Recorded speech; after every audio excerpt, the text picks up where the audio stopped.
Halo sobat pencinta Donghua, kali ini kita akan melanjutkan cerita Battle Through the Heavens Benua Kaisar. Cerita dan video ini diambil dari channel Nobarta. Tanpa banyak basa-basi, mari kita simak alur ceritanya. Melanjutkan dari cerita sebelumnya, scene berganti. Setelah mendapatkan persetujuan oleh Zhen Zongfu, Xiaoyan sekarang pergi menuju klan Yao. Sekarang Xiaoyan mengenakan jubah dan dopeng untuk menyembunyikan identitasnya. Nama Xiaoyan menggema di seluruh benua Dodi. Oleh karena itu dia tidak ingin terhalang oleh sesuatu yang merepotkan. Dengan begini akan lebih cepat untuk menuju klan Yao. Setelah berjalan melalui lubang cacing, Xiaoyan sudah mencapai gerbang klan Yao. Di dalam aula terlihat sosok Yalo yang sedang memurnikan ramuan. Posisi Yalo saat ini sangat tinggi dibandingkan penatua di klan Yao. Bisa dikatakan sekarang Yalo adalah patriark kedua selain Yao Tian. Di dalam kuali terbentuk ramuan kaisar tingkat 4. Mengingat pengalaman Yalo dalam memurnikan pil, dia saat ini sudah menguasai pemurnian pil kaisar tingkat 4 dan bahkan 5. Kekuatan Yalo berada di bintang 3 puncak. Kecepatan kultivasinya bisa dikatakan sangat cepat meski dia baru saja di benua Daudi ini. Yang lebih mengejutkan walaupun berada di tingkat Daudi bintang 3, tetapi Yalo mampu memurnikan ramuan tingkat 5. Itu sangat mengejutkan semua penatua klan Yao. Tepat ketika pil petir akan menerjang Yalo, tiba-tiba sesosok berjubah hitam dengan cepat menghancurkannya tanpa peringatan. Xiaoyan, jika Anda datang mengapa tidak menyapa guru? Ucap Yalo memegang janggutnya. Meskipun Xiaoyan menutupi wajahnya dengan jubah hitam tetapi tidak luput dari persepsi Yalo. Tubuh Xiaoyan turun dari langit dan langsung muncul di depan Yalo. Xiaoyan bersujud 3 kali lalu berkata, "Murid bertemu dengan guru," ucap Xiaoyan. Meskipun sekarang Xiaoyan merupakan eksistensi tertinggi di benua ini, tetapi rasa hormatnya kepada Yalo tidak berkurang sedikit pun. Jika saat itu tidak ada Yalo, mungkin Xiaoyan tidak akan menjadi seperti ini. Posisi Yalo sekarang tidak untuk guru dan murid lagi, tetapi ayah dan anak.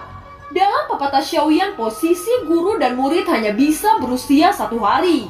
Namun status ayah dan anak tetap selamanya ada. Itu yang membuat Xiaoyan merasa bahwa posisi Yalo tidak akan tergantikan. Bocah, guru mendengar jika Anda sudah menerobos Dodi bintang 9.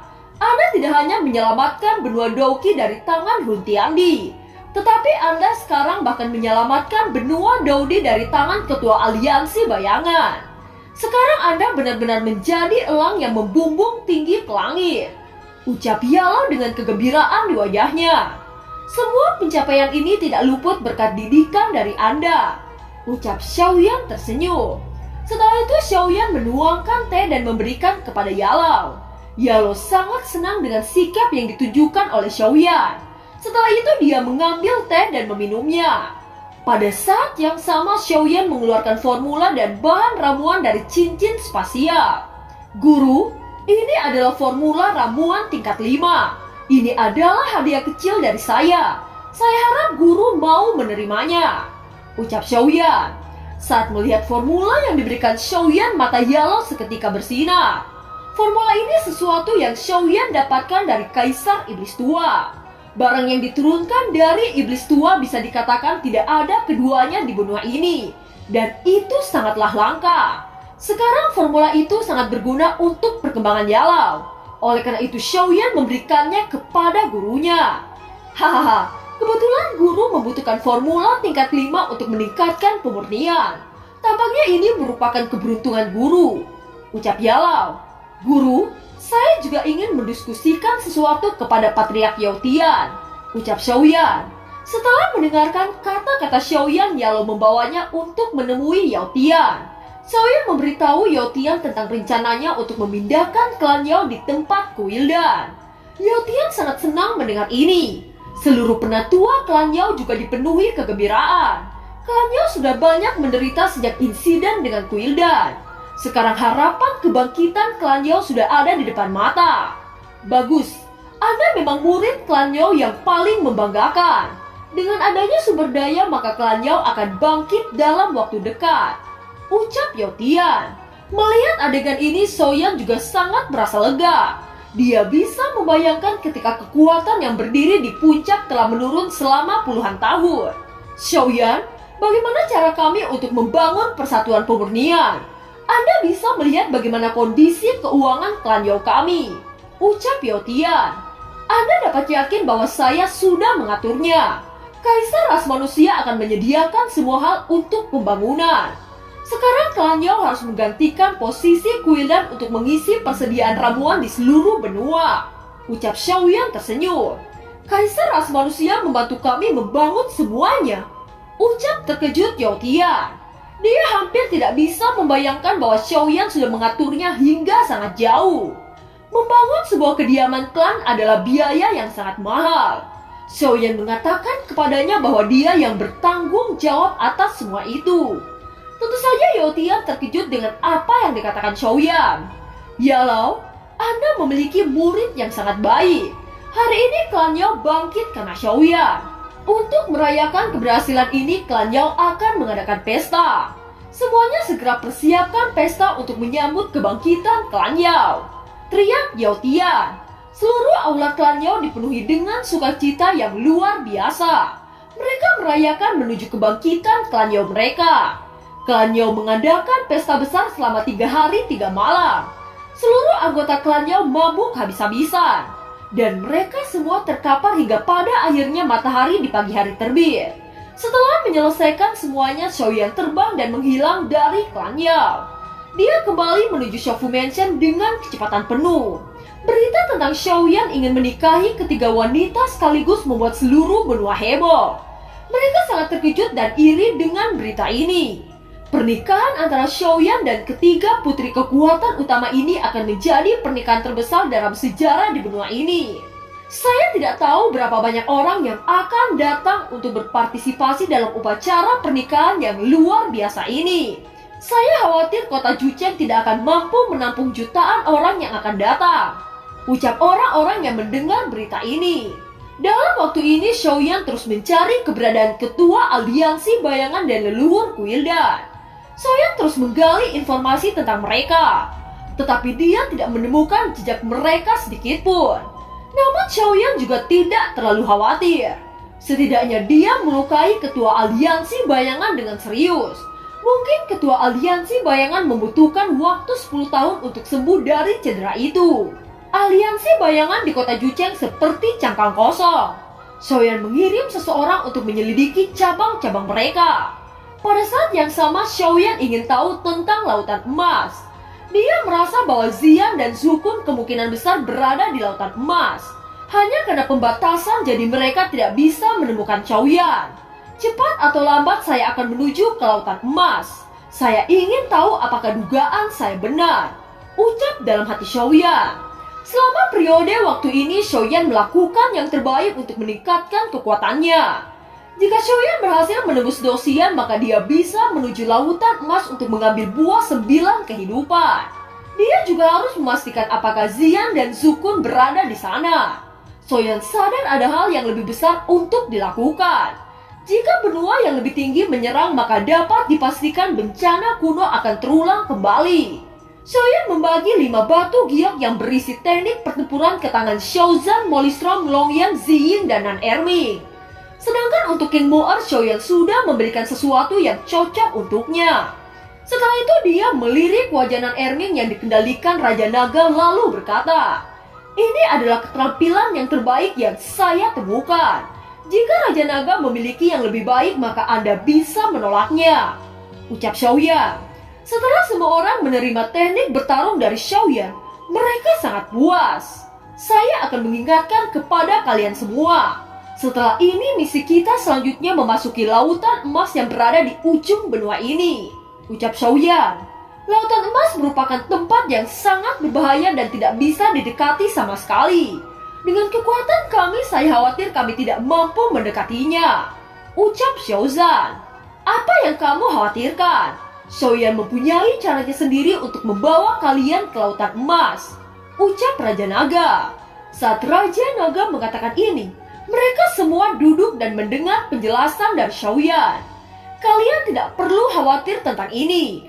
Tentu saja saya tahu bahwa kita tidak bisa mendekatinya untuk saat ini. Tetapi itu berbeda jika saya sudah menerobos kedausian. Saya merasa di lautan emas penuh dengan hal-hal yang baik. Bukan tidak mungkin bahwa lautan emas bisa membuat kalian menembus bintang 9, ucap Xiaoyan. Mendengar kata-kata itu semua orang langsung terdiam. Menjadi Dodi bintang 9. Bahkan di seluruh benua banyak orang tidak pernah memikirkan akan menembus Dodi bintang 9. Sekarang kita hanya bisa berharap bahwa Xiaoyan bisa secepatnya menerobos Douxian. Di lautan emas tanpa adanya Douxian yang memimpin, maka kalian bisa melupakan untuk bisa pergi ke sana, ucap Raja Naga. Raja Naga, apakah Anda tahu di mana tempat lautan emas berada? Tanya Xiaoyan. Benua ini dulunya sangat luas. Bisa dikatakan 10 kali lebih luas dibandingkan dengan saat ini. Lautan emas juga merupakan daratan yang sangat besar. Saat terjadi bencana kuno, tempat tinggal ras naga saya terpisah oleh benua ini. Setahu saya lautan emas berada di dasar laut. Sudah bertahun-tahun lamanya saya tidak pergi ke sana. Saya tidak tahu apakah tempat itu masih ada, itu tergantung keberuntungan Anda, ucap Raja Naga. Xiaoyan mengangguk lalu berkata, sekarang yang terpenting adalah meningkatkan kekuatan. Periode waktu ini saya akan menghabiskan waktu untuk retret. Semua orang juga harus melakukan yang terbaik untuk berkultivasi. Sebelum kita pergi ke lautan emas, kita harus memburu ketua aliansi bayangan. Momok itu tidak bisa dibiarkan hidup, ucap Xiaoyan. Semua orang setuju dengan apa yang dikatakan oleh Xiaoyan. Ketua aliansi bayangan mempunyai teknik yang sangat aneh. Dia menghisap jiwa dan menjadikan jiwa-jiwa itu sebagai kekuatannya. Momok seperti itu tidak bisa dibiarkan berkembang. Untuk menghindari masalah yang terjadi, kita harus membunuh ketua aliansi bayangan, ucap Xiaozan. Saya sudah mengirim agen intelijen untuk mencari keberadaannya. Baiklah, karena semua sudah diputuskan, Anda semua bisa pergi ke ruang pelatihan untuk meningkatkan kekuatan, ucap Xiaoyan. Setelah semuanya bubar, Xiaoyan memikirkan bagaimana cara untuk menaikkan kekuatannya. Tiba-tiba suara Zanlao tiba-tiba terdengar di telinga Xiaoyan. Bocah, masuklah ke pagoda emas. Sekarang Anda bisa memasuki lantai keempat di pagoda emas, ucap Zanlao. Xiaoyan sangat senang mendengar kata-kata Zanlao. Tubuhnya berkedip dan memasuki pagoda emas. Anak kecil, lantai keempat merupakan tempat domain mimpi. Mimpi di sana sama seperti kenyataan tanpa dimensi waktu. Anda bisa berlatih di sana selama 10 tahun dan itu hanya 2 bulan di dunia luar.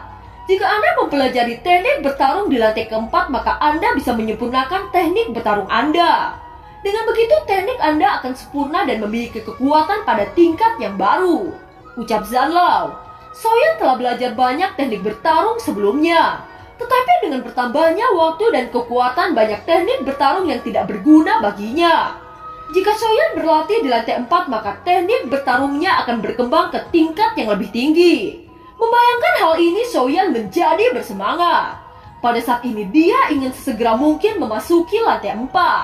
Kamu mencoba beberapa teknik bertarung tingkat rendah terlebih dahulu. Domain mimpi di lantai keempat sangat menguras kekuatan jiwa, ucap Zanlao. Begitu Xiaoyan memasuki lantai 4, pemandangan di depan matanya terus berubah-ubah. Xiaoyan segera duduk dan memilih teknik bertarung telapak tangan ilahi musim semi kuning. Setelah itu Xiaoyan membuka matanya. Tubuhnya melayang dan mulai mengembungkan telapak tangan ilahi musim semi kuning. Setelah mencoba beberapa kali, Xiaoyan sangat terkejut dengan peningkatan teknik bertarung ini. Sekarang teknik ini sudah berada di tingkat dunia. Jika terus disempurnakan, maka tidak lama lagi menjadi tingkat suci. Xiaoyan terus menerapkan kekuatan telapak tangan ilahi. Semakin Xiaoyan mengeluarkan telapak tangan ilahi, Xiaoyan merasa peningkatan yang sangat signifikan pada telapak tangan ilahi. Di dalam pagoda emas terdapat 22 lantai. Lantai keempat sudah meningkatkan kekuatan teknik bertarung seperti ini. Kekuatan seperti apa jika saya memasuki lantai 22? Gumam Xiaoyan. Setelah mengetahui penggunaan lantai 4 pagoda emas, Xiaoyan terus menambah kekuatan jiwa dengan bantuan ramuan. Dia terus-menerus meningkatkan teknik bertarung telapak tangan ilahi musim semi kuning, sidik jari musim semi kuning, dan kemerahan ilahi musim semi kuning. Pada akhirnya tingkat teknik bertarung sudah menjadi tingkat kuasi suci. Xiaoyan sangat puas dengan hasil seperti ini. Sekarang masih ada teknik bertarung tingkat surga yang belum ditingkatkan oleh Xiaoyan. Tanpa dia sadari sudah 4 bulan berlalu. Dalam 4 bulan Xiaoyan meningkatkan 4 teknik bertarung tingkat surga menjadi tingkat suci. Xiaoyan telah membuat prestasi besar dalam waktu sesingkat ini. Sekarang dia mempunyai banyak teknik bertarung yang sangat berguna dalam pertempuran. Pada saat ini Xiaoyan keluar dari pagoda emas untuk menyelesaikan pernikahannya yang sudah dijanjikan. Sekarang Xiaofu Mansion benar-benar sangat megah. Dinding dan langit-langit Xiaofu Mansion dihiasi dengan giok hijau.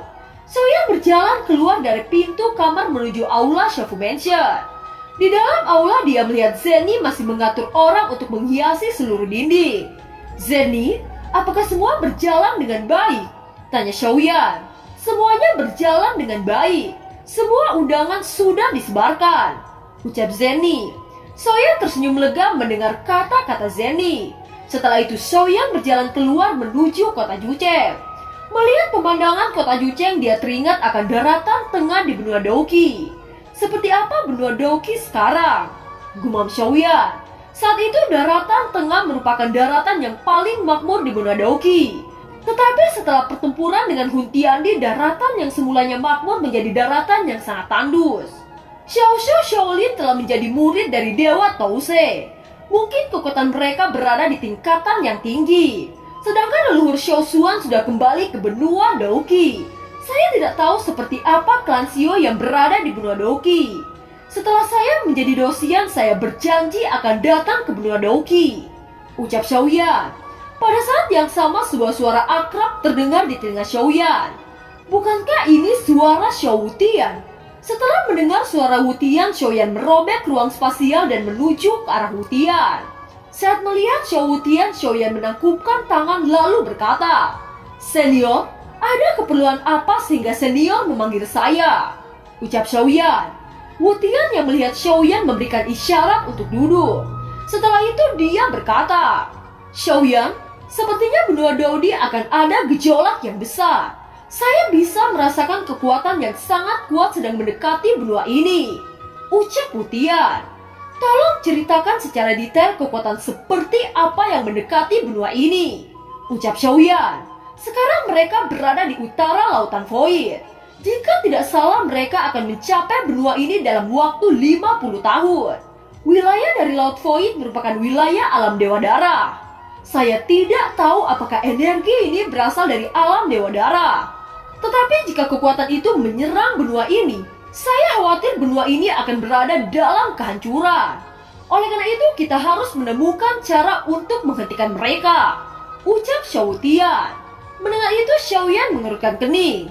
Sekarang kekuatannya hanya bintang 9 dan masih ada jarak dari Dosian. Selain itu kekuatan yang mendekati benua ini masih belum diketahui seperti apa. Bahkan jika dia sudah menjadi Dosian, apakah Xiaoyan bisa menghentikannya? Xiaoyan segera menenangkan pikirannya saat berkata, "Senior, dengan kekuatanku saat ini itu seperti semut jika dibandingkan dengan dunia luar.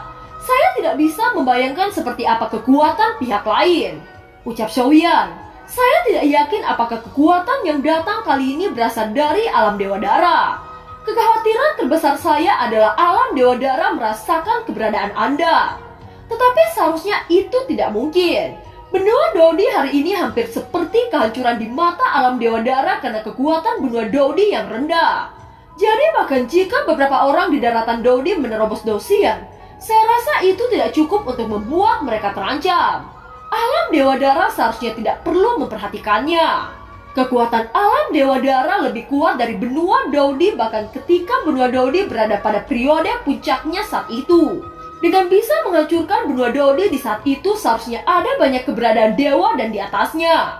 Jika kita ingin melindungi benua Daodi atau balas dendam pada alam Dewa Darah, kita harus memikirkannya secara hati-hati. Masih sangat panjang untuk bisa bertempur dengan keberadaan seperti itu. Sekarang kita tidak harus menyerang untuk membuat para Dewa Darah mundur. Jika mereka marah itu adalah menyangkut keseluruhan benua Daodi. Jika itu terjadi, saya takut benua Daodi tidak akan punya hari lagi untuk berdiri. Situasinya mendesak sekarang. dan waktu 50 tahun sangat singkat, ucap Xiaowutian. Menurut senior, kita hanya butuh menyapa orang ini dengan penuh hormat dan mencoba bersikap rendah hati. Dengan begitu mungkin mereka tidak akan melakukan apapun yang sulit, ucap Xiaoyan. Untuk bertempur dengan alam Dewa Darat, kita masih tidak mempunyai peluang kemenangan. Karena kita tidak dapat mengalahkannya sekarang, maka kita hanya butuh kesabaran. Tidak akan terlambat untuk balas dendam selama kita menyembunyikan kekuatan kita untuk sementara waktu.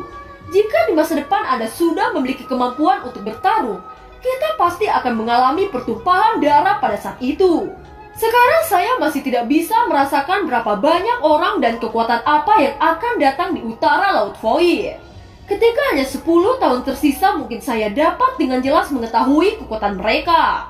Jika situasinya pada saat itu benar-benar sangat kacau dan mereka berniat buruk, maka kita harus bersiap untuk bertarung dan membunuh mereka tanpa meninggalkan jejak, ucap Xiaowutian. Dan film pun berakhir. Terima kasih telah menyimak dari awal sampai akhir ya. Sampai jumpa.